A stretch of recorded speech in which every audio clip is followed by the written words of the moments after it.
Good evening, and welcome to Late Night Science. Find a comfortable space and let your mind begin to soften and expand with me.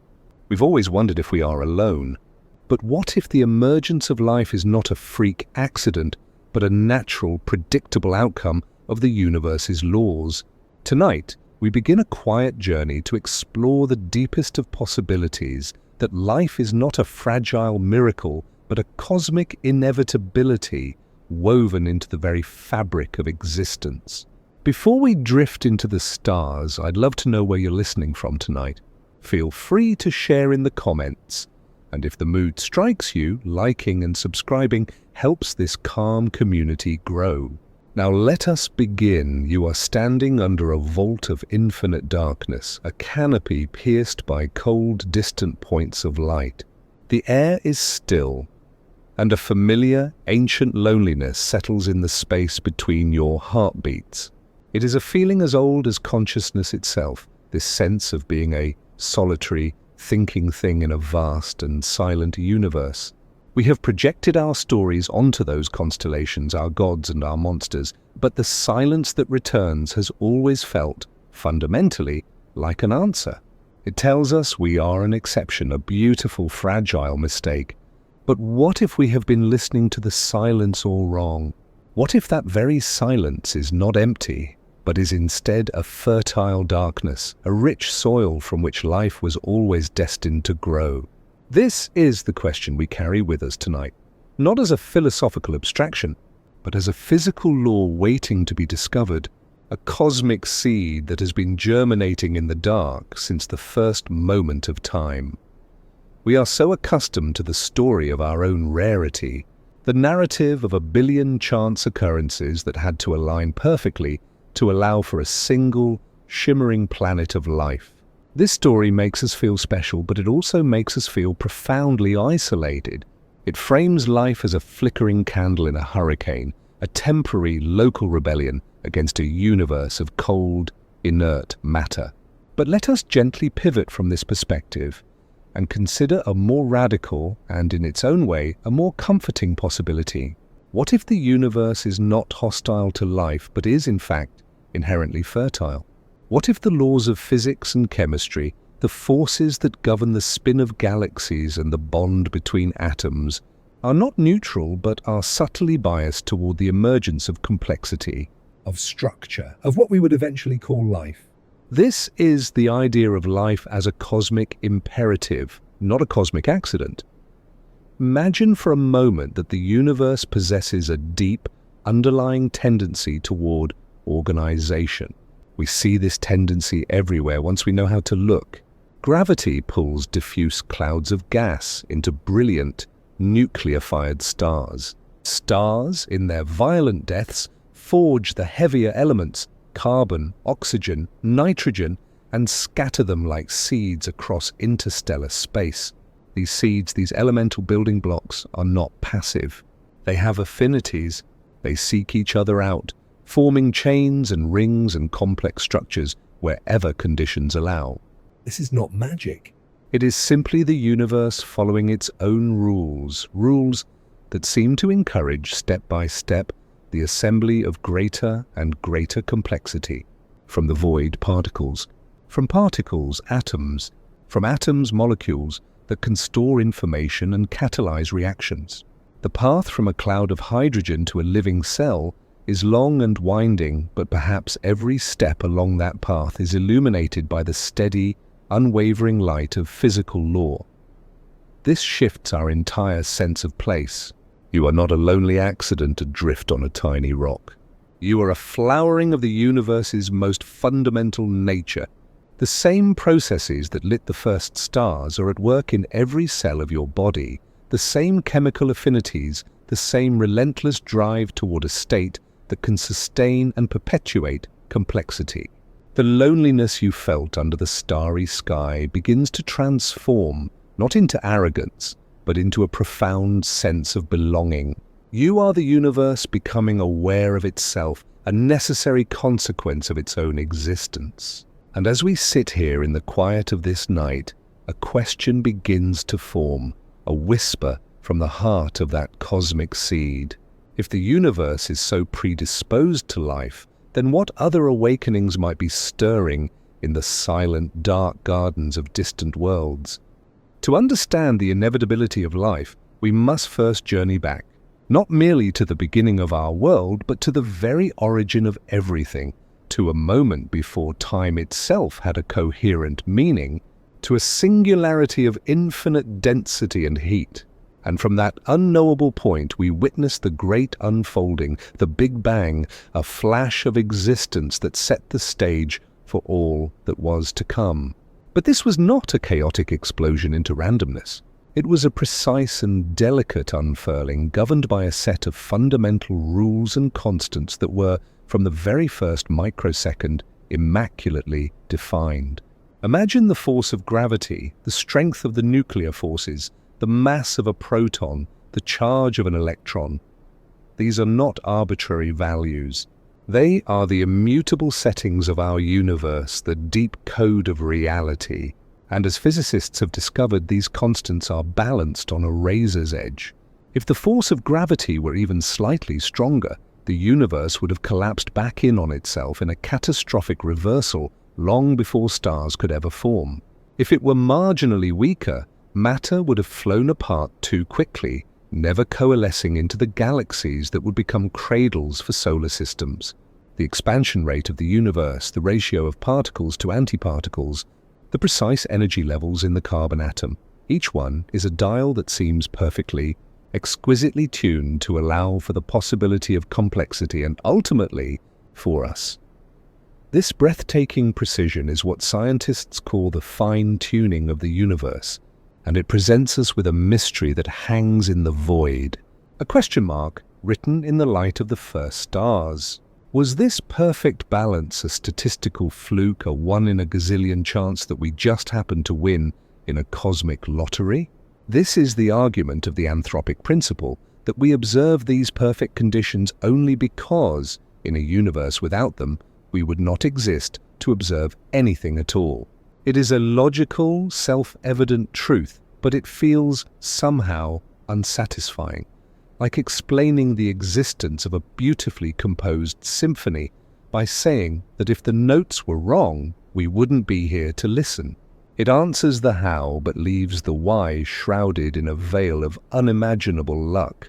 It suggests we live in a universe of ultimate contingency, where everything hinges on a series of perfect, random accidents. And the emergence of life is the most fragile and improbable accident of all. But there is another way to look at this primordial symmetry, a perspective that shifts the narrative from one of chance to one of latent potential. What if this fine-tuning is not a fluke, but a signature? What if the universe's laws are not arbitrarily set to permit life, but are inherently predisposed to generate it? Think of it not as a cosmic room with the temperature and humidity just right for a delicate orchid to grow, but as a seed itself. Within a seed is not the explicit form of the tree, but the instruction set, the inherent chemical and physical biases that, when placed in even a roughly suitable environment, will inevitably drive toward the unfolding of a specific kind of complexity. The universe, from its very first moment, may have contained not the blueprint for life, but the foundational laws that make the emergence of complex, self-organizing structures, from stars to cells to consciousness, a natural and predictable outcome. The constants are not fine-tuned for life. They are the constants of a universe that is, by its very nature, creative and complexifying. We can see echoes of this inherent bias everywhere we look in the cosmos, long before life ever enters the picture. Gravity is the great sculptor, but it works with a material that seems eager to be shaped. The initial smoothness of the universe was not perfect. There were tiny quantum fluctuations, ripples in the fabric of space-time. And these ripples were not flaws, but rather the necessary seeds for all future structure. They were the slight asymmetries in the primordial symmetry, the creative imperfections that gave gravity something to grasp. From these infinitesimal wrinkles grew vast cosmic webs of dark matter, pulling hydrogen and helium into the first proto-galaxies. Within those galaxies, clouds of gas collapsed, their density crossing a threshold that ignited the nuclear furnaces of the first stars. This is not a universe struggling against its own laws to occasionally spit out something interesting. This is a universe following its own deep-seated tendencies, climbing a ladder of complexity with each rung naturally leading to the next. The stars themselves become the engines of further creation, fusing hydrogen into helium, and then, in their spectacular deaths as supernovae, forging the heavier elements, the carbon, oxygen, iron, that are the very stuff of planets and of our bodies. So, as we contemplate the very first moments, we are left with a choice between two profoundly different stories of our origins. One is a story of incredible, solitary luck, a universe that by sheer chance had the right settings for a brief flowering of life before an eventual descent into cold and dark. The other is a story of a universe with an innate creative drive, where the laws themselves are woven with a tendency toward order, where the emergence of complex structures is not an exception, but an expression of its fundamental character. The silence of the cosmos is no longer a void. It is a canvas upon which these laws are constantly painting, writing their story in the birth of stars and the spin of galaxies. And if the universe is so fundamentally structured to build from simplicity to complexity, from energy to matter, from chaos to order, then what natural chemical pathways did it employ to weave those first raw materials into the intricate tapestry of a living cell? And so from the grand, fiery symmetry of the beginning, we descend. We leave the scale of galaxies and the birth cries of stars to enter a quieter, more intimate realm. A realm where the universe's creative impulse shifts from the colossal to the intricate. The stars have done their work, forging heavy elements and scattering them across the cosmic winds. Now these elemental seeds, carbon, hydrogen, oxygen, nitrogen, drift in the vast cold nebulae between the stars and fall upon the turbulent, newborn worlds. This is the stage where chemistry takes center stage, the silent, persistent playwright beginning to draft the first lines of a story not yet called life.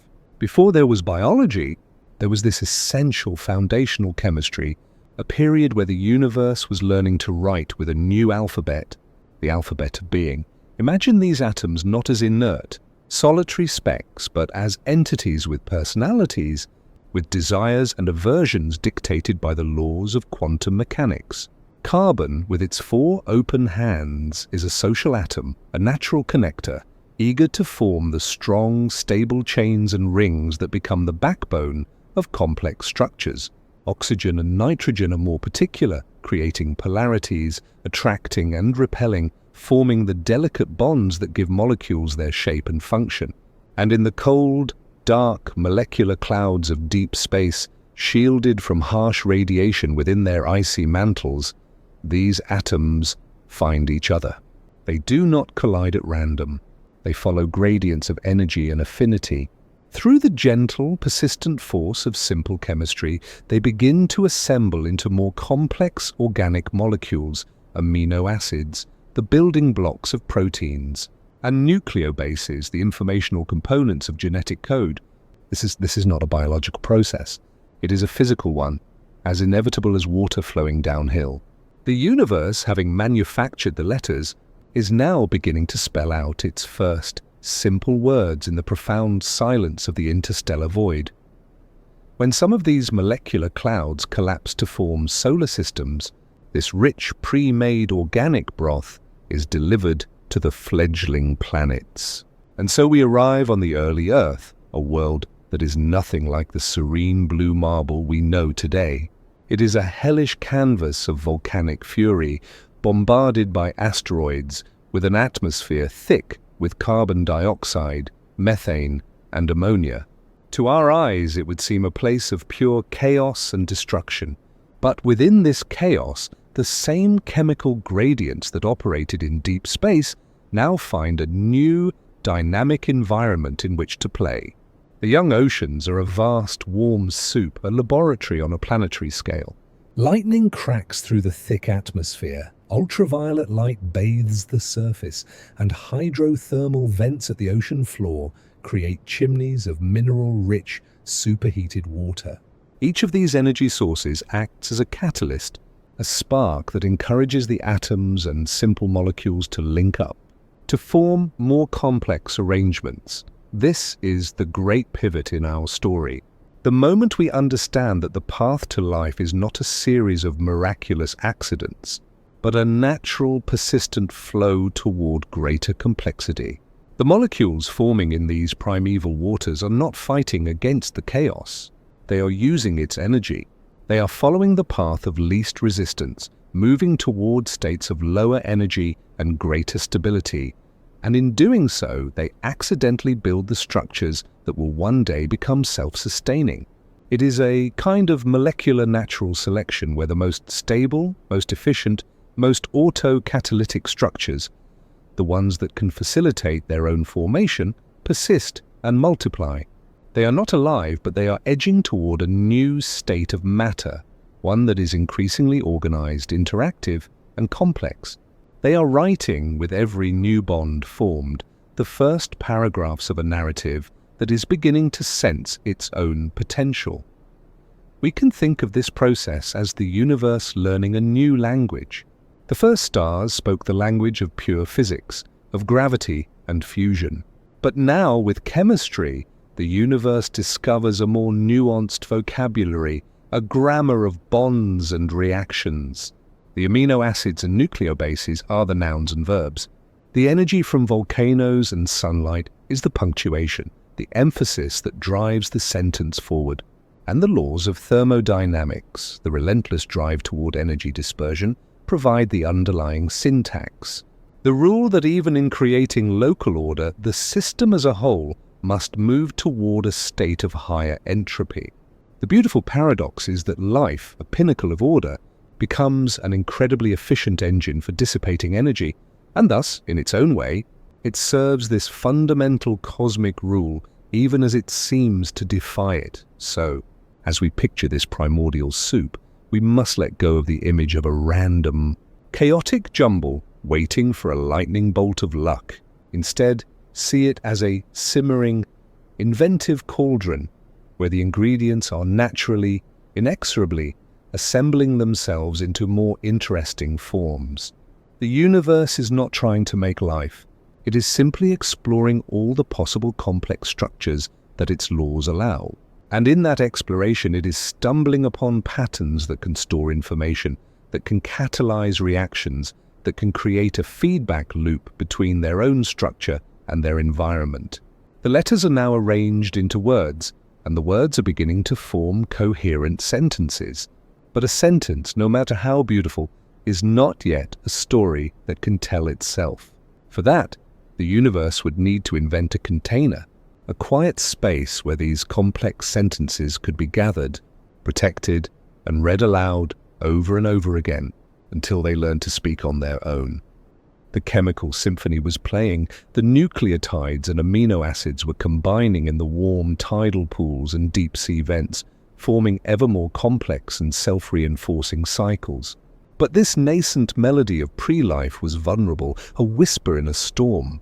Any promising chain of molecules could be diluted into nothingness by the vast ocean or torn apart by the very energies that had given it birth. For the song to continue, for it to evolve from a series of scattered notes into a self-sustaining composition, it needed a sanctuary. It needed a room of its own, a space where complexity could concentrate, interact, and be protected from the surrounding chaos. The universe, in its relentless drive toward more stable and enduring forms of organization, was about to make one of its most elegant moves. It would invent the container, and in doing so cross the subtle, profound threshold into life. The journey toward this first cell likely began not with a membrane, but with a process, a concept known as an auto-catalytic set. Imagine a small network of molecules where each member of the set catalyzes or speeds up. the reaction that creates another member. It is a self-feeding, self-sustaining loop of chemical creation, a closed circle of mutual support. Once such a set is established, it is no longer just a passive product of its environment. It becomes a persistent dynamic pattern. It actively maintains itself against the tide of entropy that seeks to break it apart. This is a crucial stepping stone, a glimpse of the self-preservation that will become a hallmark of life. But these sets were still at the mercy of their surroundings, their precious components diffusing away, their delicate balance easily upset. They were a process in search of a place, a government without a country. And then the universe provided the walls for that country. In the same primordial soup, another kind of molecule was forming, lipids. These are fatty, oily molecules that have a peculiar and beautiful property in water. Their heads are attracted to water, while their long tails are repelled by it. Driven by this conflict, they spontaneously arrange themselves into perfect, stable spheres, with their water-loving heads facing outwards and their water-fearing tails tucked safely inwards, completely shielded. This is not a difficult or rare event. It is a direct and inevitable consequence of their chemical nature. When lipids encounter water, they form membranes. It is what they do. And in that moment, a fundamental division was drawn between an inside and an outside. This simple lipid bubble, this vesicle, became the first private space in a public universe. Now, imagine one of those persistent autocatalytic sets, that swirling, self-reinforcing network of chemical reactions, becoming encapsulated within one of these spontaneous lipid vesicles. This was not a planned event, but a natural collision of two inevitable processes. The result, however, was revolutionary. Suddenly, the components of the autocatalytic set were trapped together. Their concentrations soared, making their mutually catalytic reactions far more efficient and robust. They were no longer at risk of drifting apart. The membrane acted as a selective barrier, not a perfect one, but a filter that could allow in new raw materials from the outside while keeping the precious, hard-won complexity safe within. This fragile, microscopic bubble became a crucible of innovation, a tiny world where the complex chemical processes could refine themselves in peace. Shielded from the diluting vastness of the open ocean, we must be careful not to anthropomorphize this event, not to see it as a moment of conscious invention. The cell was not invented, it emerged. It was the inevitable consequence of energy flowing through a system and seeking stable, persistent forms in which to be channeled and dissipated. The autocatalytic set was a way to perpetuate a process. The lipid membrane was a way to perpetuate a structure. When they came together, they created something far greater than the sum of their parts, a system that could perpetuate both its process and its structure. This is the essence of the first proto-cell. It represents a new level of organization in the cosmos, a stable knot of complexity that could not only maintain itself, but, crucially, could grow and divide, creating new containers, new sanctuaries for the ongoing chemical conversation. So, we can reframe this monumental transition not as the spark of life igniting in inert matter, but as the final logical step in a long chain of cosmic organization. Gravity pulled matter into stars, stars forged heavy elements, chemistry assembled those elements into complex organic molecules, and the physics of self-assembly built containers to protect that complexity. The first cell was the universe's solution to a problem of persistence. It was the answer to the question of how to keep a beautiful, complicated thing from coming undone. It was the moment the song learned to sing itself within the walls of a small, quiet room, safe from the storm. And within that newfound safety, a new imperative was born. For this system to endure across time, it would need to do more than just sustain its current state. It would need to remember what it was and to pass that memory on. It would need to find a way to write its own recipe, not in the transient language of shifting chemicals, but in a permanent script that could be copied, inherited, and subtly, wonderfully changed. With the first container, the protocell, the universe had successfully created a stable haven where complex chemistry could thrive. But stability in an ever-changing world is not a permanent state. It is a continuous dynamic achievement. A system that is perfectly stable, perfectly sealed, and perfectly unchanging is, in the long run, doomed. It is a closed book, its story finished. For life to be not just a fleeting event but an enduring planetary-scale phenomenon, it needed an engine, a mechanism not just for preservation, but for adaptation, for response, for exploration. It needed a way to navigate the relentless currents of time and change. This brings us to the very heart of life's inevitability, to a process so elegant and powerful that it can transform a simple chemical survival into a 4-billion-year epic of discovery. The engine of evolution, powered not by perfection, but by a necessary and beautiful kind of error. We often think of evolution as a brutal, competitive struggle, a bloody arena where only the strongest survive. But let us gently reframe this perspective. See it instead as a relentless, iterative process of cosmic problem-solving. The problem is simple: how to persist, how to continue the flow of energy and the process of self-preservation in a world that is constantly shifting, where temperatures fall and rise, where food sources appear and vanish, where new threats emerge from the shadows. The first life forms were solutions to the problem of existence in their specific moment. But the universe, through life, was seeking more durable, more resilient solutions. And for that, it needed a way to generate new ideas, new blueprints for living.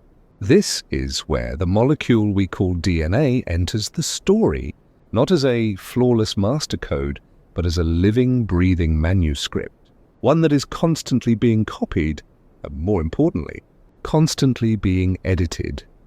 The true genius of this system lies in its inherent imperfection. When a cell divides, its DNA is replicated with astonishing, but not absolute, fidelity. Occasionally, a single letter in this immense chemical instruction manual is swapped for another. A section might be duplicated or go missing entirely. From the perspective of a single organism, these are mutations, and they are often harmful, introducing flaws or malfunctions. We have been taught to call them copying errors. But from the perspective of life as a cosmic phenomenon, from the vantage point of the universe exploring its own potential, these are not errors at all. They are innovations. They are the necessary, built-in source of novelty, the universe's way of tirelessly testing new possibilities. Each mutation is a subtle, random edit to the recipe of being, a what-if whispered into the grand experiment. What if this protein had a slightly different shape? What if this metabolic pathway could process a new kind of fuel? What if this shell were a little thicker, this enzyme a little faster? Most of these whispers lead nowhere. The new recipe is incoherent, the change is detrimental, and that particular lineage ends. This is not a failure. It is simply the process of discarding a bad idea. But every now and then, by pure chance, a mutation alters the organism in a way that provides an advantage in its particular environment. Perhaps it allows it to conserve energy more efficiently, or to withstand a new toxin, or to perceive a previously hidden resource. This slightly better solution is then preserved. It is copied and passed on not because it is perfect, but because it is better, a more stable, more persistent way of channeling energy and maintaining order in that specific context. This is the gentle, relentless power of natural selection, acting not as a grim reaper, but as a discerning editor, curating the most promising drafts from a ceaseless flow of creative writing. This engine of error and selection transforms the story of life from a static recital into an endless, unfolding improvisation. It is a learning algorithm written into the fabric of biology itself. Life does not know what the future holds. It does not anticipate the ice ages or the asteroid impacts. Instead, it constantly generates a vast, sprawling library of potential answers to questions that have not even been asked yet. When the environment changes, it is not that life adapts purposefully, but that from its immense portfolio of experiments, some are already pre-adapted, already holding a solution that suddenly becomes valuable. The universe, through this simple two-step process of variation and selection, is engaging in a continuous open-ended dialogue with itself, discovering over eons what works, what persists, and what flourishes. So, we see that the mechanism of life's inevitability is not a rigid blueprint, but a dynamic, creative process. It is a system that embraces imperfection as its primary source of strength, that uses randomness as a tool for discovery. The DNA molecule is not a sacred, unchanging text, but a vibrant historical document, its pages filled with countless edits, revisions, and annotations, each one a testament to a challenge met and an opportunity seized. It is the universe's way of thinking out loud, of trying on every possible form to see which ones can hold, which ones can sing, which ones can endure. And as this exploration continued, as life filled every conceivable niche on the planet, from the crushing ocean depths to the thin mountain air, a new question must have begun to form in the silent, collective consciousness of the biosphere. If life can so readily find a way to exist anywhere on this world, then what other worlds, what other distant and alien environments might also be hosting their own silent, flourishing conversations? For billions of years, the engine of life has been turning on our planet, generating an explosion of forms so diverse and tenacious that they have seeped into every conceivable crevice, every possible environment. But as our gaze turns outward, beyond the thin blue shell of our atmosphere, we are confronted once more with the ancient, haunting question of our solitude. The story we have been weaving, however, of life as an inevitable expression of cosmic law, demands that we expand our lens. It invites us to consider that the flourishing of life on Earth is not a singular, miraculous performance, but merely the first act of a play being staged throughout the cosmos. To explore this possibility, we must embark on a new kind of voyage, a discipline that bridges astronomy, biology, and geology into a single, profound inquiry: astrobiology, the search for a universe awakening. For much of human history, our definition of a habitable world was profoundly narrow, centered entirely on the gentle, sun-drenched conditions we ourselves enjoy. We searched for other Earths, planets orbiting in the Goldilocks zone where liquid water could persist on the surface. But life on Earth has consistently refused to be confined by our comfortable definitions. In the last few decades, we have discovered entire ecosystems thriving in places we once believed to be utterly sterile and inhospitable. We call the organisms that inhabit these realms extremophiles, lovers of the extreme. They are not merely surviving there, they are flourishing, painting vivid biological strokes across a canvas we thought was reserved for geology alone.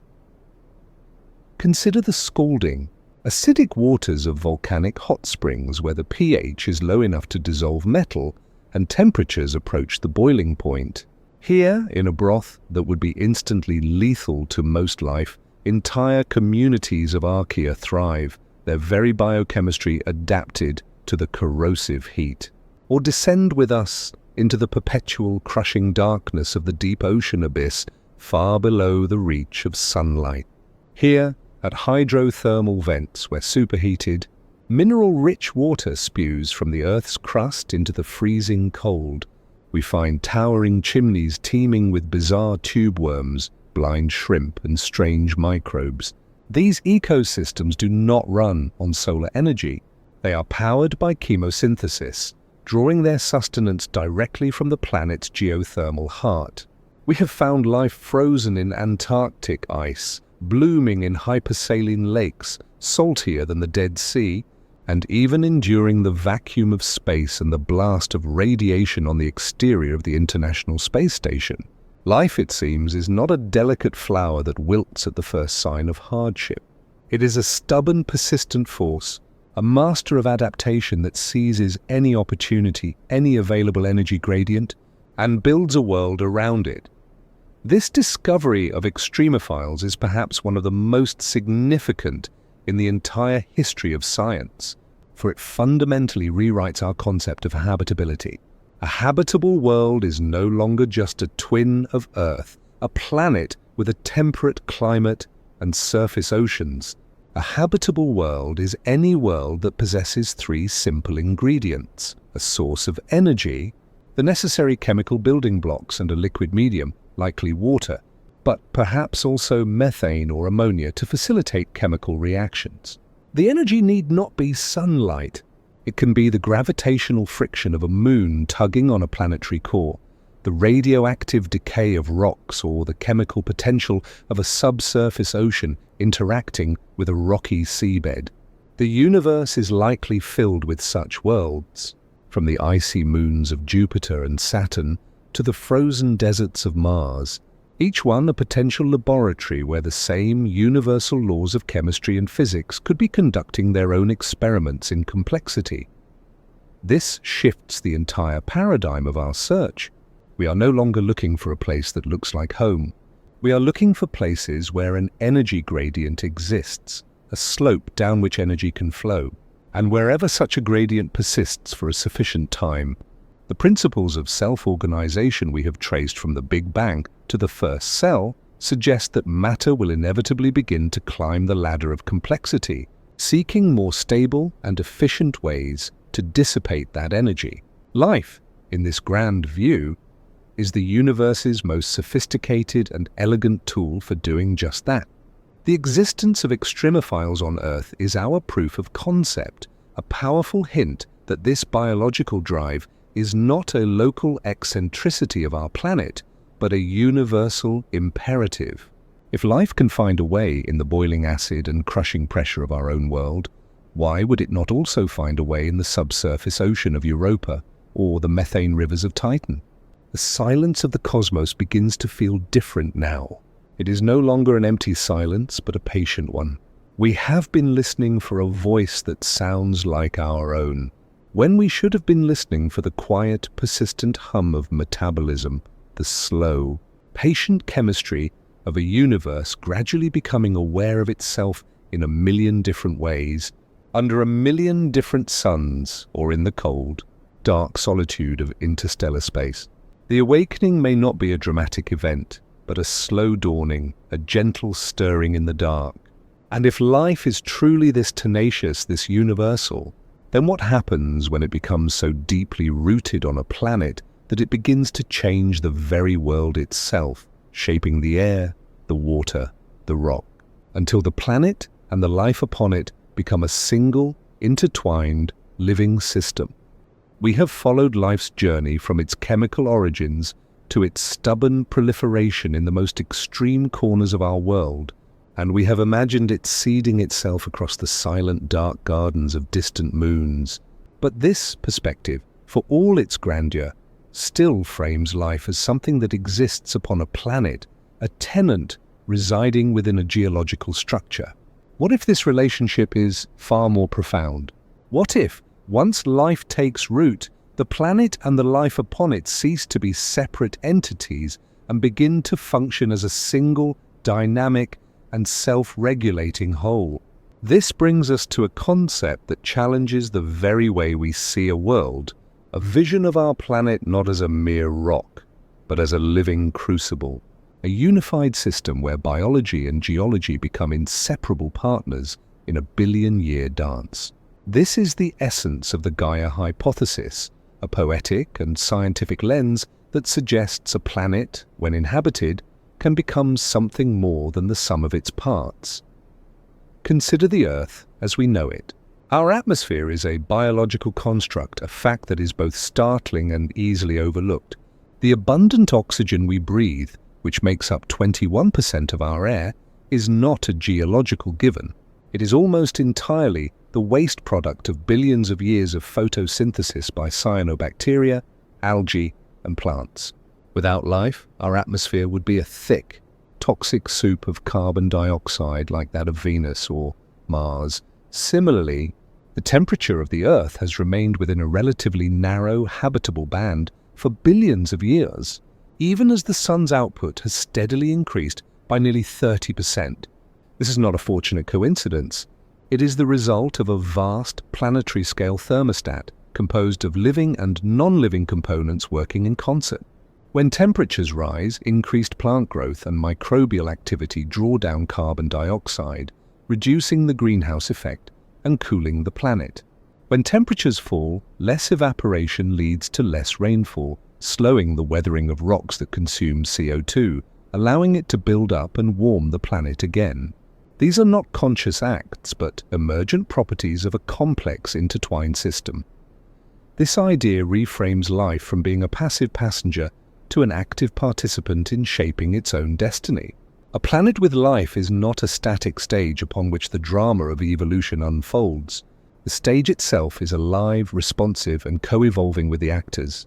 The first microbes that began pumping oxygen into the atmosphere caused a planetary catastrophe, poisoning the ancient anaerobic life and triggering ice ages, but in doing so they cleared the way for a new, more complex oxygen-breathing world.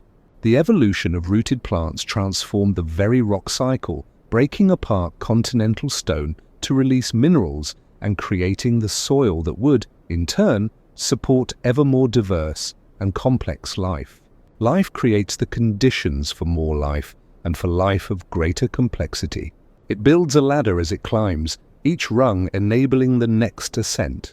This is the planetary crucible in action, a feedback loop where life actively maintains and enhances the very habitability of its world, creating a stable platform for its own long-term survival and exploration.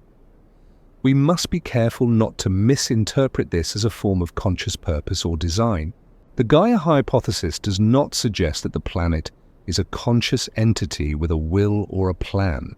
Rather, it proposes that the entire system, the atmosphere, the oceans, the rocks, and the biosphere behaves as a single, self-regulating system, much like your body maintains a constant temperature and pH without any conscious direction. It is an emergent property, a natural consequence of life's inherent tendency to optimize its environment for its own persistence. Wherever there is an opportunity for a feedback loop that stabilizes conditions, natural selection will favor the organisms and processes that contribute to that stability, because instability threatens the entire enterprise. The system self-organizes into a state of dynamic equilibrium, not through top-down control, but through countless local interactions, a global harmony arising from a trillion tiny, selfish acts. Viewing Earth through this lens transforms it from a planet that merely has life into a planet that is alive in a systemic, metabolic sense. It is a superorganism, not in a mystical way, but in a rigorously scientific one, a complex system that processes energy, cycles matter, and maintains its internal state against the entropic pull of the cosmos. This perspective suggests that the emergence of life might almost inevitably lead to the emergence of planetary-scale physiology.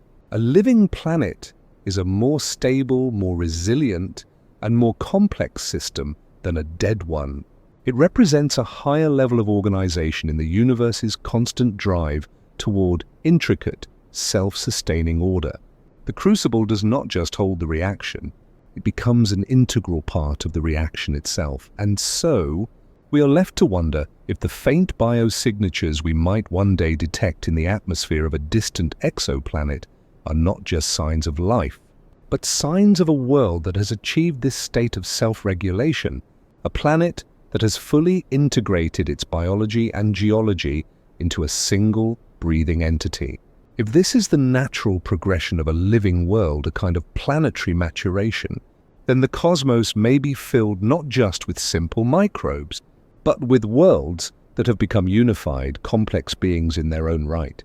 And on some of these worlds, as the complexity of life deepens and the information processing within the biosphere intensifies, might this not naturally give rise to a new phenomenon, a way for the planet not just to regulate itself, but to feel, to perceive, to know its own existence? We have witnessed a planet awakening, a whole world transforming into a self-regulating crucible where life and environment merge into a single, breathing system. But within this vast planetary body, Another kind of awakening was taking place, a quiet revolution happening in the dark, warm spaces inside countless skulls. From the simple sensation of a bacterium swimming toward a chemical gradient to the profound, self-reflective wonder you feel now contemplating the stars.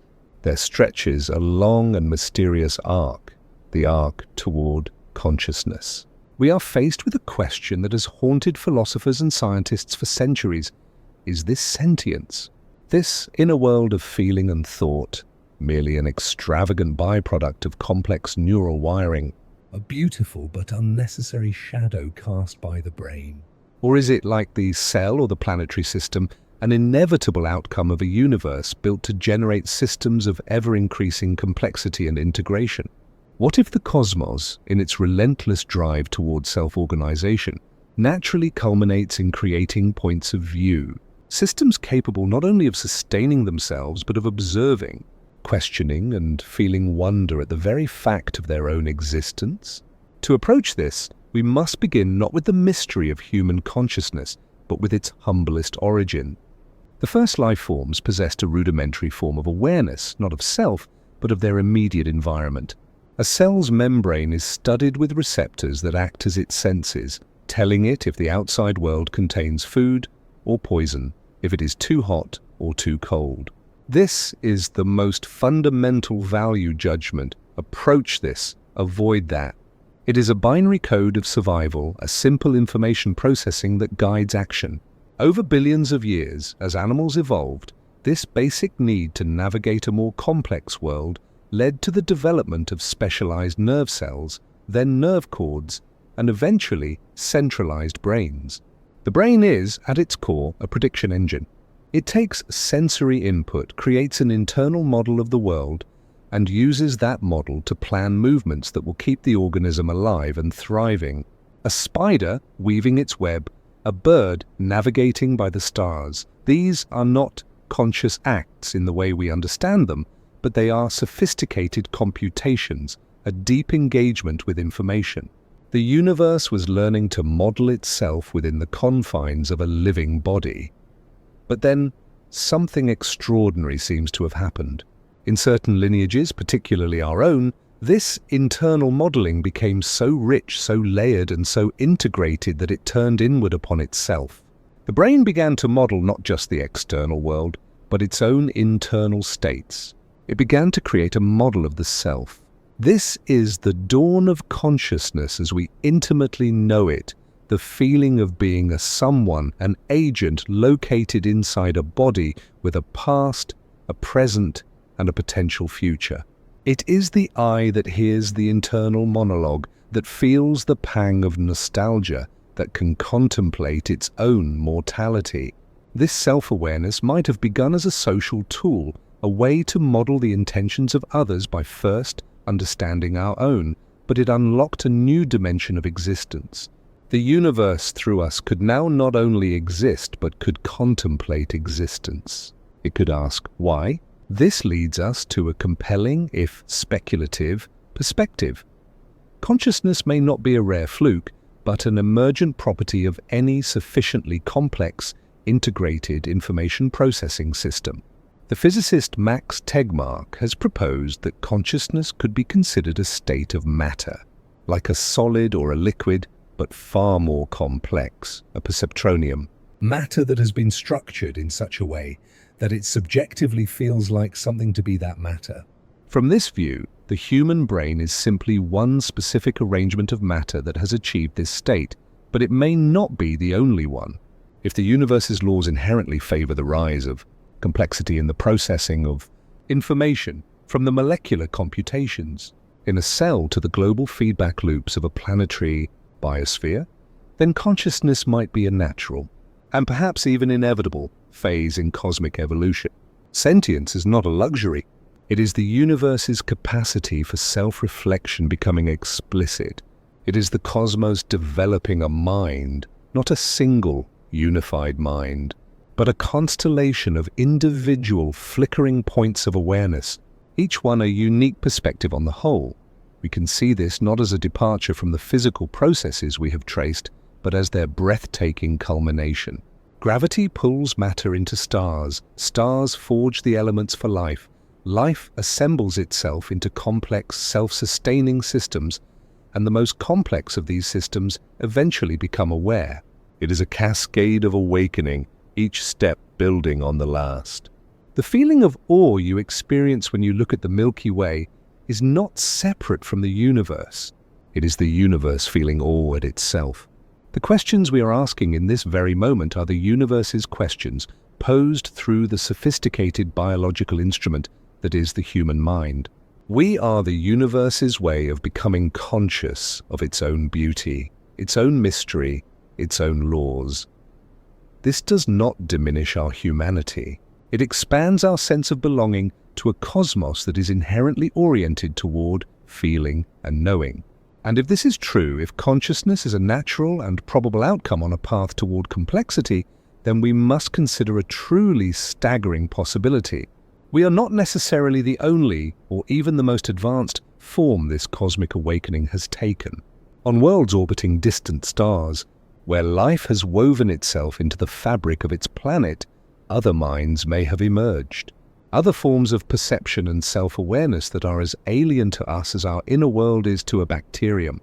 Their consciousness would be built from different senses, different chemistries, different social structures, yet it would share the same fundamental quality, a subjective experience of the universe from a particular point of view. The great silence, then, may not be a silence of absence, but a silence of different frequencies, a chorus of minds so foreign that we simply lack the means to hear their song. And if the cosmos is indeed filled with such nascent minds, all interpreting the same universal laws through their own unique lenses, then what shared realities, what common understanding, might they be weaving from the raw data of existence? We have followed the arc of the cosmos as it seemingly awakens into consciousness, forming minds capable of turning inward to ask profound questions. But this leads us to an even deeper mystery, one that lies at the very interface between the world out there and the world in here. We assume that our senses are windows, providing a more or less accurate picture of an objective, external reality. But what if this is the most persistent illusion of all? What if our conscious experience is not a direct recording of the universe, but a beautifully crafted, internally generated simulation? This chapter invites you to consider that your brain is not a passive camera capturing the world, but an active, relentless weaver spinning the raw, colorless, silent data of physics into the rich, story-driven tapestry of your perceived reality. You are not just living in the universe, you are constantly dreaming it into being, and in doing so, you are participating in the creation of the only cosmos you will ever know. To understand this, we must step into the hidden workshop of the brain. Your senses are not pristine channels. They are limited and slow. Your eyes only detect a tiny sliver of the electromagnetic spectrum, which your brain interprets as color. Your ears only catch a narrow band of vibrations which become sound. The world is filled with radio waves, ultraviolet light, and magnetic fields that you never directly perceive. The raw data that comes in is a chaotic, fragmented, and overwhelming barrage of signals. To make sense of it, your brain does not process everything in real time. Instead, it is a magnificent prediction engine, constantly generating a model of the world based on your past experiences and projecting this model forward into the next moment. What you perceive as the present is actually a slight delay, a best guess reconstruction of what just happened, stitched together to create a seamless and coherent narrative. You are not seeing what is, you are seeing what your brain expects to be there. This predictive weaving is what creates the unity of your experience. The light, shape, and motion of an object are processed in different parts of your brain at slightly different times, yet you perceive a single, unified apple falling from a tree. Your brain binds these disparate signals together, creating the illusion of a whole. It fills in the blind spot in your retina, smooths over the jerky movements of your eyes to create a stable visual field, and even decides what you hear based on what you see. synchronizing the sight of lips moving with the sound of speech. This is not a faithful recording. It is an act of profound creation. The world you move through every day, the solidity of the ground, the warmth of the sun, the melody of a song is a carefully controlled and curated hallucination, one that has been evolutionarily tuned not for absolute truth, but for utility. Its primary goal is not to show you reality, but to keep you alive. This understanding bridges the physical and the perceived in a way that turns the relationship between life and the universe inside out. The philosopher Kant proposed that we can never know the thing in itself, the world, as it exists beyond our perception. We are forever trapped in the cathedral of our own senses, interpreting the echoes that bounce back from a reality we cannot directly touch. Your brain takes the meaningless dance of quantum fields and translates it into the experience of a solid desk. It takes pressure waves in the air and weaves them into a symphony or a loved one's voice. The vibrant red of a rose does not exist out there in the rose. It is a quality your mind generates to represent a specific wavelength of light. The universe, as you experience it, is a story told to you by your brain, a story written in the language of sight, sound, touch, and emotion. This means that life is not just a minor phenomenon occurring within a vast, pre-existing objective cosmos. In a very real sense, the universe as it is known, the universe of sunsets and suffering, of beauty and tragedy, is a product of life. It requires a perceiver to translate its silent mathematical laws into the qualitative, felt experience of reality. The cosmos provided the raw data, the physics and the chemistry, but it is through the intricate neural networks of living beings that this data is woven into meaning, into color, into story.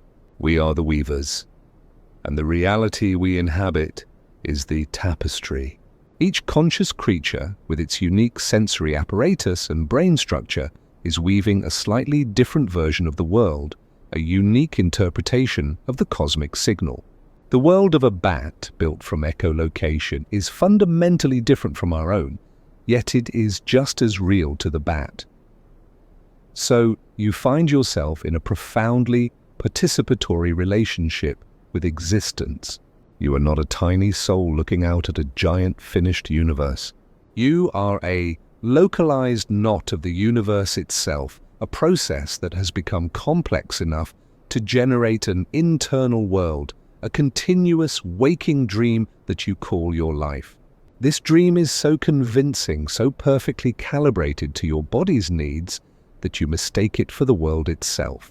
But now, knowing that you are the weaver, you can feel the threads in your hands. You can sense the subtle ways your expectations, your memories, and your emotions color the fabric of your day. The universe, in its relentless journey toward complexity, has not only generated life and mind, but has given rise to a multitude of subjective realities, a symphony of interpretations all based on the same underlying physical laws. And if every conscious being is weaving its own unique tapestry of reality, then what happens when these weavers find each other? When individual stories begin to intertwine, creating a shared narrative, a collective dream so powerful that it can shape the very physical world? We have journeyed to the precipice of the individual mind, to the private, woven reality that each conscious being generates from the raw data of the cosmos. But this is not where the story of complexity ends. It is where it finds a new, expansive dimension. Just as single cells discovered a profound advantage in coming together to form multicellular organisms, so too did individual minds find a greater power in connection. The same universal currents that flow toward order and intricate organization did not halt at the boundary of the skull. They spilled over, linking minds together, weaving individual threads of consciousness into a vast and resilient social fabric.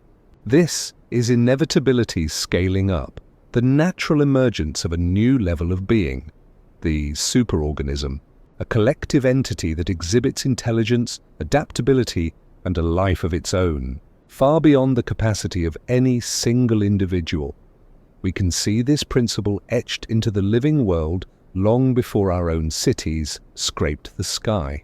Consider a termite mound, a towering cathedral of Earth rising from the savannah. No single termite possesses the blueprint for this magnificent structure.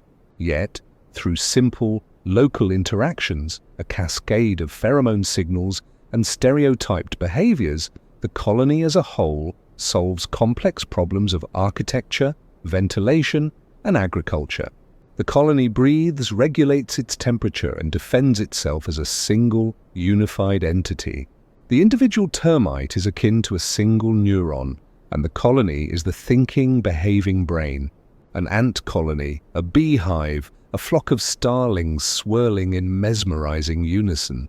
These are all superorganisms, demonstrating that intelligence is not a property confined to a single body, but can emerge from the coordinated flow of information between many. For humans, this same evolutionary leap was achieved through the invention of symbolic language and culture. Language is the ultimate social technology, the neural network that connects individual human minds into a collective consciousness. It allows us to transmit not just immediate alarms, but complex ideas, past experiences, and future plans. With language, knowledge became cumulative. One generation could stand on the shoulders of the last, building a shared repository of skills, stories, and wisdom that we call culture. This shared mind is not a metaphor. It is a tangible cognitive system. You carry within you a vast library of concepts, words, and social norms that you did not invent, but inherited. Your thoughts are shaped by this collective intelligence, just as the termite's behavior is shaped by the pheromones of its colony. Our cities are the physical manifestation of this shared mind, dense, pulsating networks of cooperation and exchange, where ideas cross-pollinate and innovation accelerates at a dizzying pace. This transition from the individual to the collective is not a betrayal of our nature, but a fulfillment of a deeper cosmic pattern. We see it in the gravitational dance that forms galaxies from stars, and in the chemical bonds that form cells from molecules. Cooperation is not merely a moral choice, it is a powerful strategy for achieving greater stability, resilience, and capacity for problem-solving in a complex world. A solitary human is vulnerable. A tribe, with its shared knowledge and division of labor, can thrive. A single mind is limited to its own experiences. A culture can contain the accumulated wisdom of millennia. The social fabric is the universe's way of creating a more durable, more intelligent, and more adaptive form of life. It is a meta-organism, and we are its cells. And now, in our own time, we are witnessing the birth of a new, global superorganism of unprecedented scale and speed. The digital network. The internet is humanity's rapidly developing nervous system, connecting billions of minds in real time.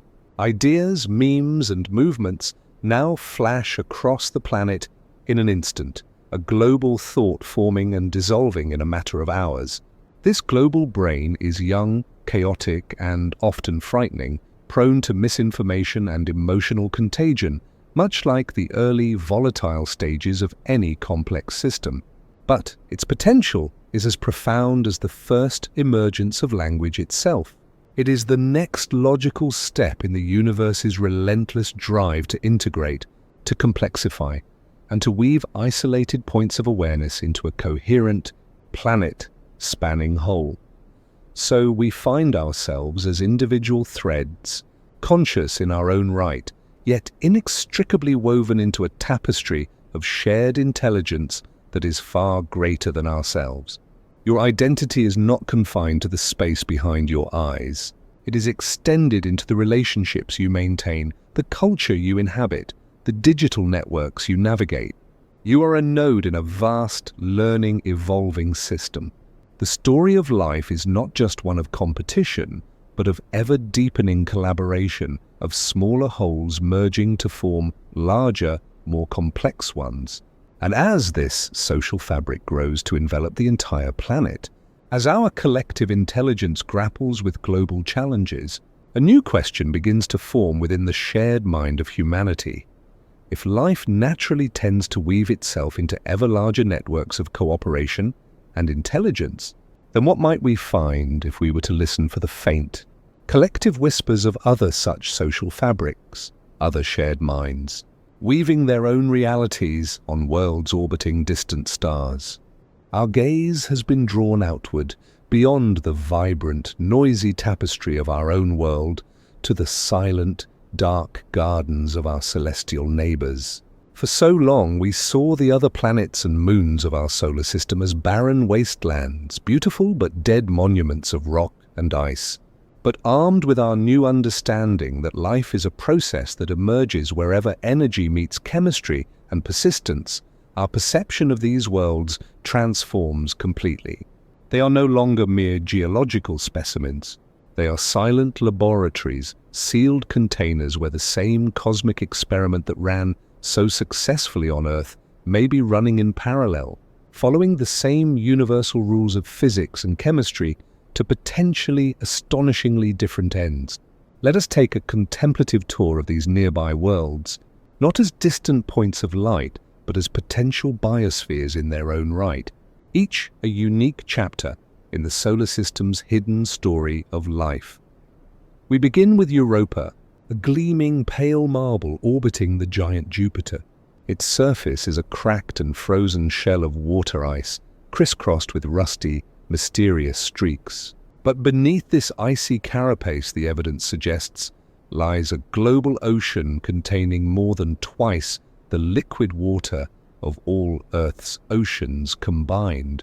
This vast, dark sea is not frozen solid because of the immense gravitational kneading from Jupiter, a process that generates tidal friction and internal heat.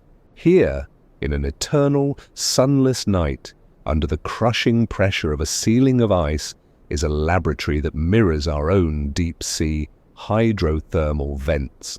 The energy here is not solar, but geothermal, rising from a rocky seafloor interacting with the water. The recipe is all there: liquid water, a rich mineral soup from the bedrock below, and a persistent, stable energy gradient. In Europa's abyssal dark, chemistry could be quietly assembling itself into self-perpetuating patterns, perhaps based on silicon instead of carbon, or utilizing the chemical potential of sulfur compounds, writing a biological story in a language we have yet to learn. Next, we travel to Enceladus, a small, icy moon of Saturn that seems almost too active for its size. From its south pole, magnificent plumes of water vapor and ice crystals erupt hundreds of miles into space, geysers fed from a subsurface ocean. When we analyzed these plumes, we found they were not just pure water. They contained a stunning cocktail of organic molecules, including methane, propane, and complex carbon chains. More importantly, we found tiny grains of rocky, silica-rich material that could only have formed where liquid water was interacting with a hot, rocky core at temperatures exceeding 90 degrees Celsius. Enceladus has literally offered us a free sample of its internal ocean, and in that sample, we see the signature of a world that possesses all the necessary ingredients for life: water, chemistry, and energy. It is a laboratory that has actively sent its experimental results out into the void, a cosmic message in a bottle waiting to be read. And then there is Titan, perhaps the most strangely familiar and utterly alien of all. Larger than the planet Mercury, Titan is shrouded in a thick orange haze. Its rivers, lakes, and seas are not filled with water, but with liquid methane and ethane, flowing over a landscape of water ice as hard as rock. Here, the temperature is so cold that water plays the role of geology, and organic chemistry runs wild in the atmosphere, raining complex molecules like acetylene and vinyl cyanide down upon the surface. This is a laboratory running a different kind of experiment altogether. What happens when the solvent is not water, but liquid methane? What novel molecular structures, what slow, cold metabolisms might be possible? The energy is scarce, coming only from the faint sunlight that penetrates the haze or from internal heat. So any life here would be slow, patient, and incredibly energy efficient, a profound contrast to the bustling activity of Earth's biosphere. Titan challenges our very definition of a habitable world, suggesting that the universe's recipe for life might be far more flexible and inventive than we ever imagined. These silent laboratories, Europa, Enceladus, Titan, are not merely points on a map. They are profound statements about the nature of our cosmos. They demonstrate that the conditions for life are not unique to our pale blue dot, but are scattered throughout our own backyard. Each world is a test tube of planetary scale, isolating different variables: a water ocean in the dark, a salty sea with easy access, a cold hydrocarbon soup, to see what outcomes the laws of the universe might produce. The experiment has been running for billions of years. The silence we perceive is not the silence of emptiness, but the deep, focused silence of a laboratory where a long, slow, and patient experiment is underway. We are left to wonder what is growing in these dark, quiet places. What forms has evolution taken when presented with a completely different set of raw materials and constraints? What kind of consciousness, what kind of shared mind, if any, could emerge in the lightless deep or under the orange skies of another world? We have wandered through the silent laboratories of our solar system, imagining the slow, patient chemistry that might be unfolding in subsurface oceans and methane seas. We have felt the weight of the argument for life's inevitability growing heavier with each cosmic clue. And this brings us, inevitably, to the great and haunting silence that accompanies our wonder. A question first posed by the physicist Enrico Fermi that echoes through every empty space between the stars. If life is such a natural, universal phenomenon, then where is everybody? The Fermi paradox is the stark contradiction between the high probability of extraterrestrial intelligence and the utter lack of any evidence for it. It is the profound silence that meets our increasingly sophisticated listening. But perhaps we have been listening for the wrong thing, or in the wrong way. Perhaps the answers are not simple, but are as complex and layered as intelligence itself, pointing not to a universe empty of mind, but to one filled with minds whose nature and intentions are so far beyond our own that we simply lack the capacity to recognize them. The most common, and often the most terrifying, answers to the paradox involve filters, great barriers that most life fails to pass. Perhaps the filter is behind us. The emergence of life itself was the fluke, and we are, against all odds, the first and only. Or perhaps the filter lies ahead of us, a great silence that awaits, a destiny of self-annihilation through war or environmental collapse that every technological civilization ultimately meets. These are sobering possibilities, but they feel strangely anthropocentric, framing the cosmic story in the narrow terms of our own fears and historical traumas. They assume that the challenges we face are the ultimate challenges, that our path is the universal path. But what if the silence is not a graveyard, but a library? What if it is not a sign of failure, but a marker of a maturity so advanced that it becomes, to our young eyes, indistinguishable from the natural world? Let us consider a more profound and less tragic set of possibilities. The first is that advanced intelligence may not be biological at all. A civilization millions of years older than ours would have almost certainly transcended the fragile carbon-based vessels in which it was born.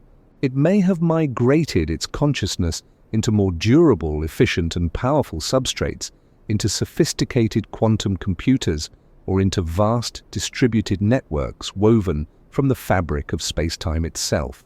Such a civilization would not be made of beings who build radio towers. They would be, for all intents and purposes, a form of organized information, thinking thoughts on timescales of geological epochs and in dimensions of mathematics we cannot comprehend. Their artifacts would not be giant metallic spaceships, but rearranged star systems or subtle manipulations of dark matter. We could be looking directly at their handiwork and see only natural astrophysical phenomena, because their technology would be so seamlessly integrated with the universe that it has become a part of its fundamental functioning. They would not be using a language of electromagnetic signals, but a language of physics, a tongue we are only just beginning to stutter in. Another possibility is that the silence is a choice, a universal ethic adopted by civilizations that have reached a certain level of wisdom. We call this the zoo hypothesis or the planetarium hypothesis. Imagine a galaxy that is in fact teeming with intelligence, but one that has agreed upon a prime directive of non-interference. They see our world as a precious, vibrant, and fragile preserve of a nascent consciousness, a cosmic childhood that must be allowed to unfold at its own pace, without the corrupting influence of a more powerful culture. Our planet is quarantined not out of malice, but out of a profound respect for the organic, unguided development of mind. They are not absent.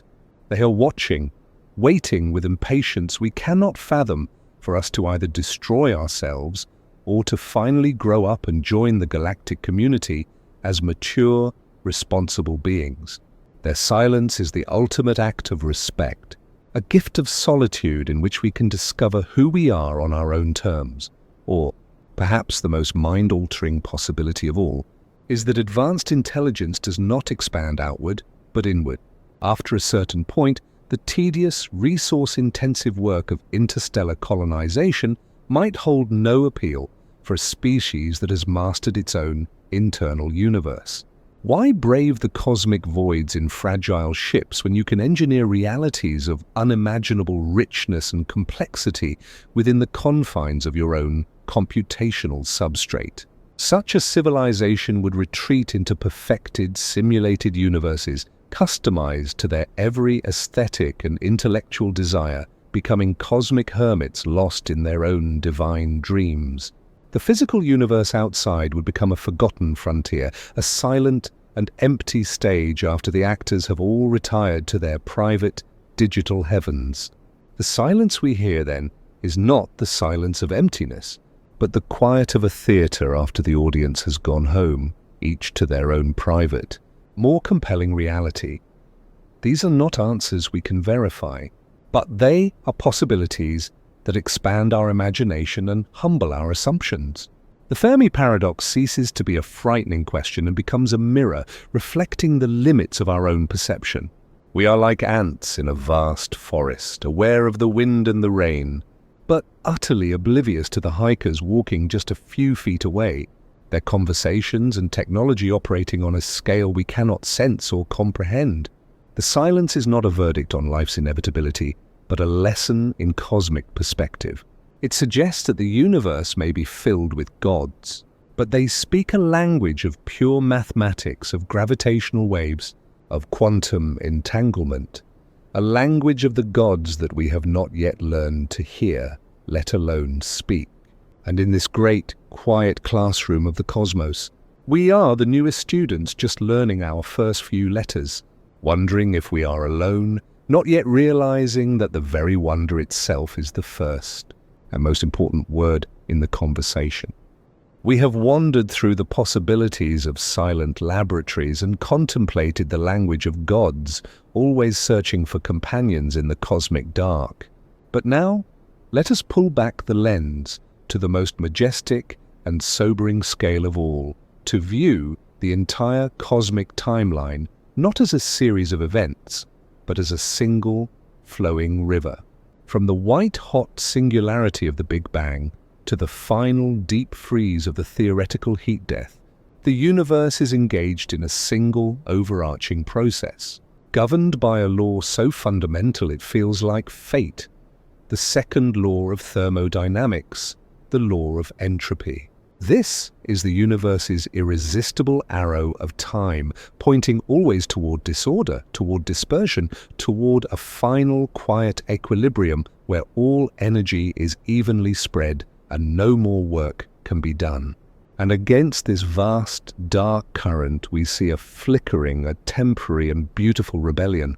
We see the emergence of stars, planets, life and mind, a local, concentrated surge of order, complexity and meaning that seems to swim upstream. This chapter is about understanding these two competing currents and seeing life not as a separate miracle, but as the universe's most eloquent and poignant expression of its own deep, conflicted nature. Entropy is often misunderstood as mere chaos or mess, but it is more precisely the measure of disorder, the inevitable progression of any isolated system from a state of concentrated possibility to one of useless equilibrium. Imagine a drop of ink in a glass of water. The initial state, with the ink concentrated in one place, is a state of low entropy and high order. But the ink will inevitably diffuse, spreading out until the entire glass is a uniform, murky grey. This is the state of maximum entropy, where the energy that could have been used to separate the ink is now dissipated, and no further interesting change can occur. The entire cosmos is this glass of water on an unimaginable scale, slowly and irrevocably moving from the concentrated, hot, ordered state of the Big Bang toward a cold, dark, and uniform end. This is the great final narrative of physics, the arrow of time pointing relentlessly towards silence and stillness. But within this grand slide toward equilibrium, something strange and beautiful happens. The universe, in its journey toward dispersion, creates temporary pockets where order can arise spontaneously. This is the process of emergence, the other, more subtle current in the cosmic river. As the universe expanded and cooled, the initial smooth symmetry of the primordial fireball broke, giving rise to the first structures, the clumps of matter that would become galaxies, the density variations that allowed gravity to pull gas into the first stars. These structures are not violations of the second law. They are a consequence of it. The formation of a star is an incredibly efficient way to dissipate the concentrated gravitational energy of a cloud of hydrogen. The star burns for billions of years, radiating light and heat out into the void, dramatically increasing the entropy of the universe as a whole, while creating a temporary local pocket of intense order and complexity within itself. The star is an eddy in the river, a whirlpool that forms as the water rushes toward the sea. And from these stellar eddies, even more complex whirlpools emerge. On suitable planets, the flow of energy from a parent star creates new, even more intricate gradients. Chemistry begins its work, finding ever more efficient pathways to dissipate this energy, leading to the self-organizing autocatalytic systems we call life. A living cell is a masterpiece of entropy production. It takes in concentrated energy from the sun or from chemical sources, uses that energy to build and maintain its exquisite internal order, and then expels waste heat and simpler molecules, thereby increasing the total disorder of the universe. Life is not a defiance of the cosmic trend, it is an acceleration of it. It is a brilliant, localized strategy for speeding up the universe's journey toward equilibrium. A barren rock under sunlight simply heats up and re-radiates the energy back into space. A living planet covered in forests and algae and animals uses that same sunlight to power photosynthesis, growth, movement, and thought, transforming the energy into a myriad of forms before it is finally lost as heat. Life makes the universe burn its candle at both ends, and in the glowing it creates meaning. This is the profound duality of our existence. We are temporary localized surges of order in a cosmos sliding toward disorder. We are the universe's arrow of becoming, a brief, bright countercurrent to the arrow of time. Our consciousness, our art, our love, our science, all of it is part of this magnificent, transient rebellion. We are the universe's way of not just dispersing energy, but of experiencing it, of giving it meaning and story before it is lost to the final cold equilibrium. The heat death is still the ultimate destination, the final silent poem of a universe that has run out of words.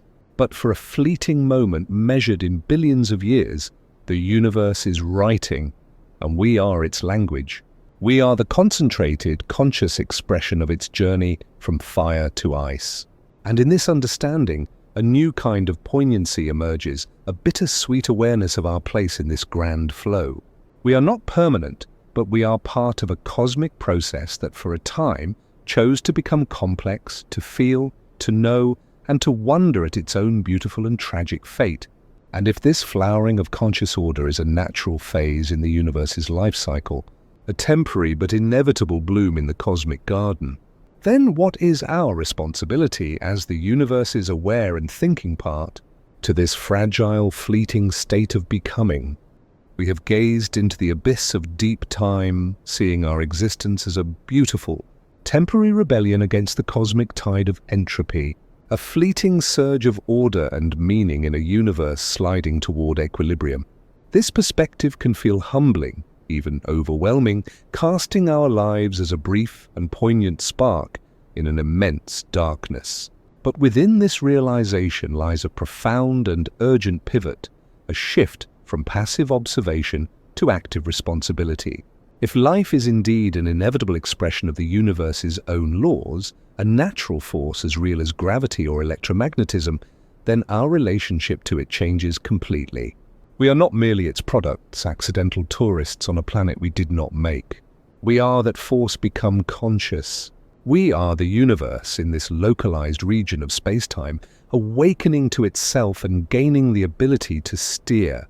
And with this awakening comes a sacred duty, the role of gardeners, conscious participants entrusted with the care and nurturing of the very process that gave us birth. For centuries, our dominant story has been one of mastery and dominion, a narrative that placed us above and up from the natural world, licensed to exploit it for our own narrow ends.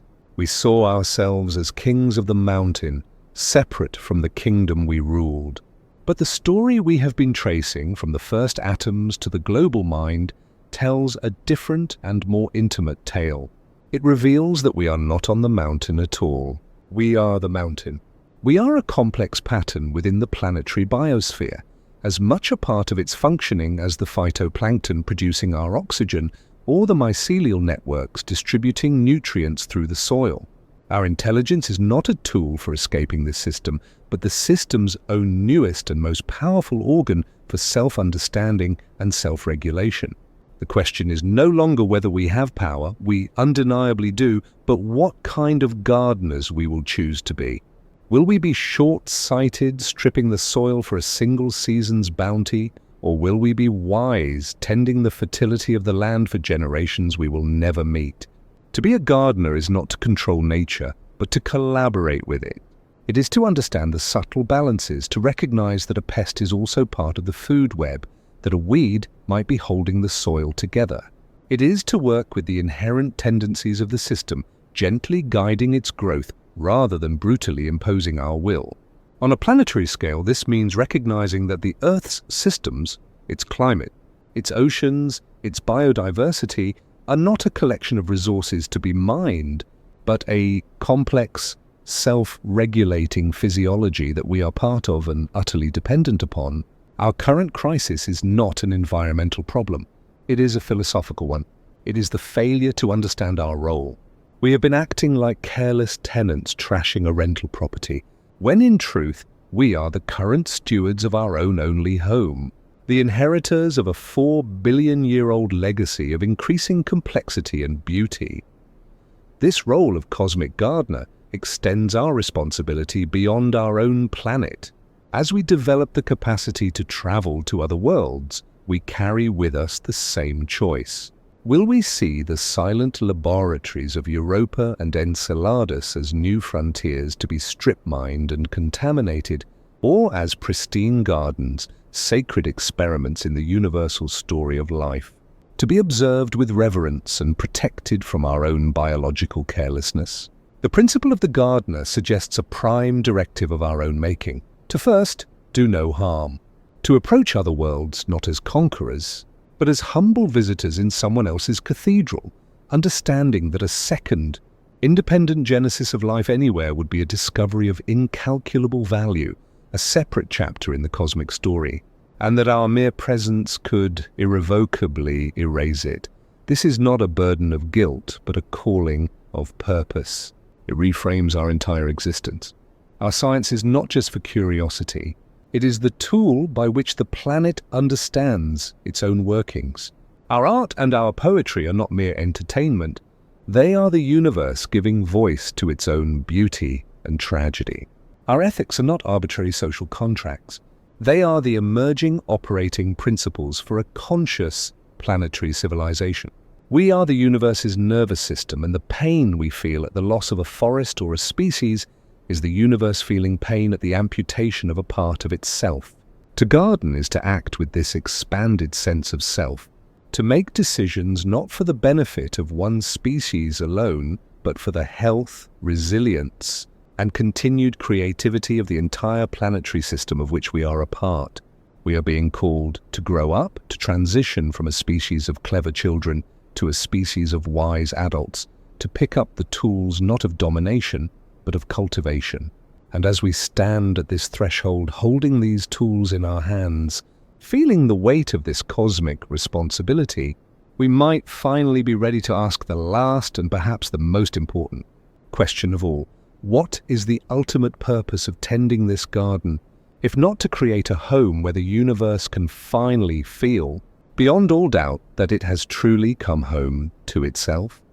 And so we find ourselves here, at the end of our long journey, and yet also at a new beginning.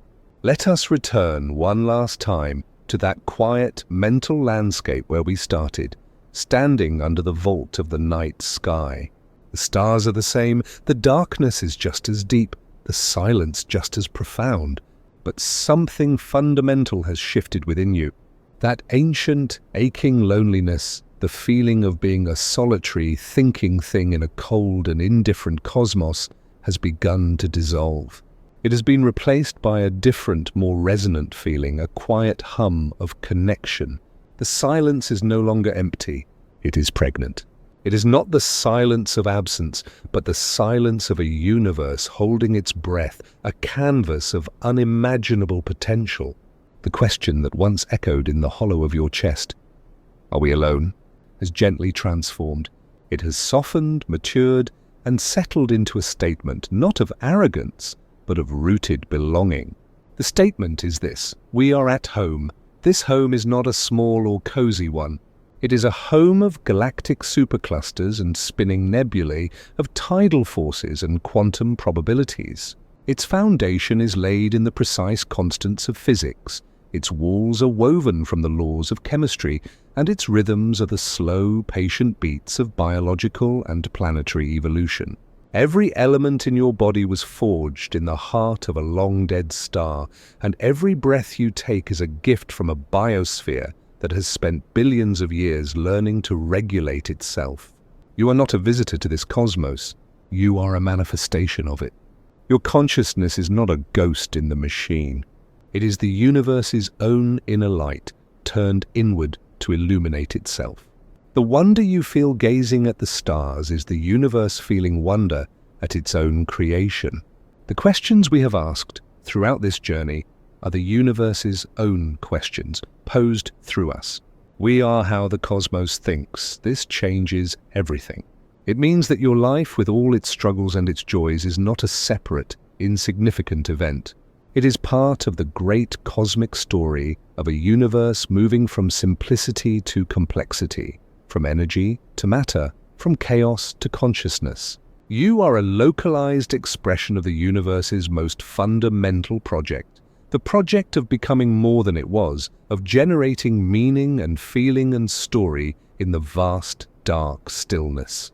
The love you feel for another person, the awe you experience before a great work of art, the quiet satisfaction of understanding a complex idea, these are not merely human experiences.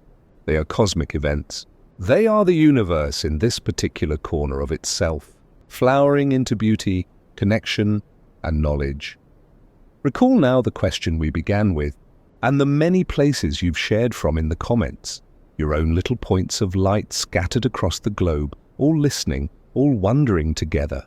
That shared wonder is part of the evidence.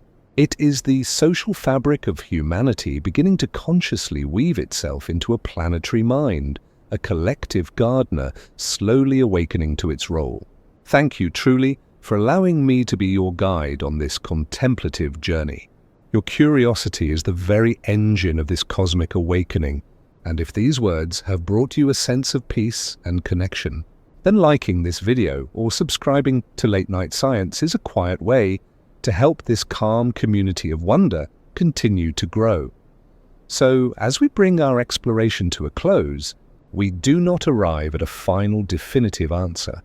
We arrive at a feeling. The feeling is one of being welcomed. The universe is not a hostile place we must conquer, or a barren void we must endure. It is a home that has been waiting for us to recognize it. Its laws are not neutral. They are curiously, mysteriously, and beautifully biased toward the emergence of beings who can look up at the night sky and feel not fear, but a deep, resonant sense of kinship.